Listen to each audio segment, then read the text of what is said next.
All right, guys. I am going to share with you the one of the Hawaiian legends that I have learned while living here on the island. Is the story of Naupaka. Now, there's a couple things we gotta know about Naupaka and her life. First of all, she is a princess. She's the daughter of the chief. And back in the day, when your mom or your dad was the chief of your village, you were considered a princess. So this is Princess Naupaka. And another thing we do need to know about her, she is gorgeous, an absolutely beautiful girl. So Naupaka one day she was going through her village, and as a good princess, she wasn't just sitting there taking from everybody. She was going there working, living with the people.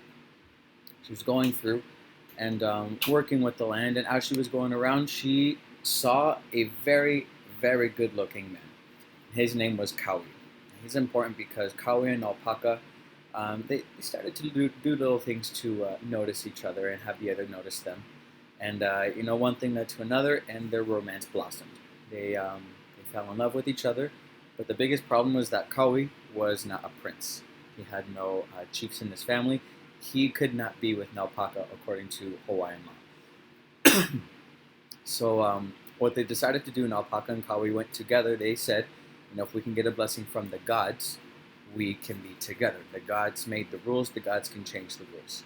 So Kaui and Naupaka got together, they went up to a volcano, and they went and asked Pele, the fire goddess, for her blessing and their matrimony, their marriage together.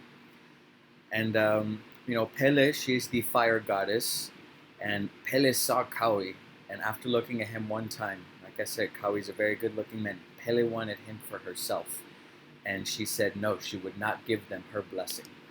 And instead she tried to take Kaui away from Naupaka. So the two tried to escape, and they figured the only way that they could both escape would maybe be if they split up.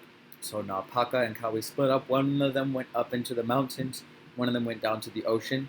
But one thing we do need to remember about Pele, the fire goddess, whatever she wants, she's going to get.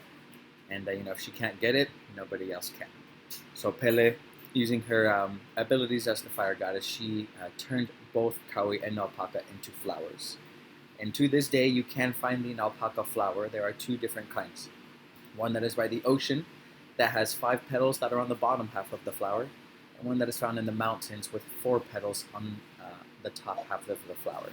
And some say if you bring the two halves together, Naupaka and Kaui will bless you in your union with that person you may be with, or that person you are meant to be